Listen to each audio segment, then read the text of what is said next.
Ki khubor ka Batesi TV ka umdi basnyam bat penjaslian Rupa Premium Meghalaya.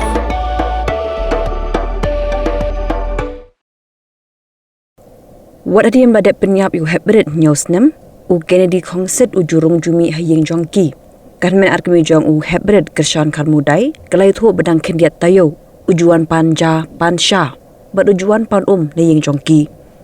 Kelong kemi ke basak marjan bat ki ke kong bobina dhar kelai thu bat kejujoi bu urung umi Ïing Jong ki bat kejulet ban keli wan le ayu namar ba kejudan ke huri-hura bat ule lemwir ki thu bo wan pan bam wan pan na Ïing Jong ki pause kimpoi perkat bu ude penban mau u Pynïap yu Heprit kershan. Wan pan so kiti sekechan i oh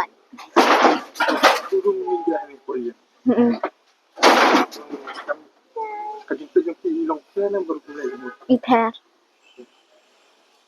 long hapo Ïing barung tengah yu tang bang asek yu ham ne tengah asek keli kine balai tu uwan long hap keli ngayak lenti lang ne te ki ong ba uwan panja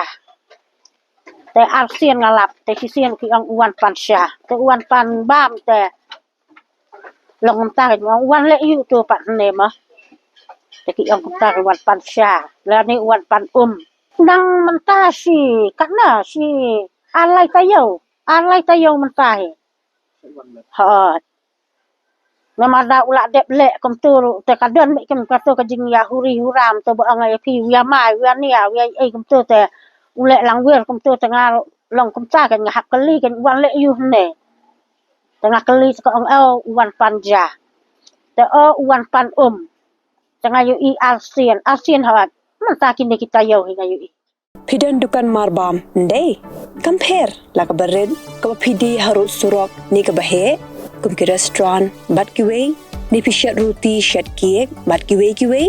na ka benta ka koi ka khya jong gi pat ba nong bam nong di pat ba phinyo ka jingshania naki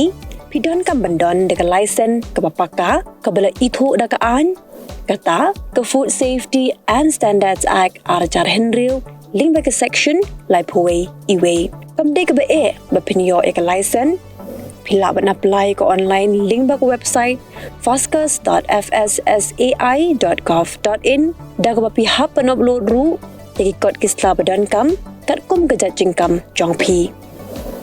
pila ru banyak kendo iki designated officers lani food safety officers ke badan hak office terekam jong u lani ka district medical and health officer habro ke district ke badan hamigalaya latno tang is khasihers pila benlet bed chak office terekam jongki ka commissionerate of food safety ke badan halowa lachumya naka benta ka kot kakya kinong bam nong di lawan ra shapi daga commissionerate of food safety government of Meghalaya bat bala kershan daga food safety and standards authority of India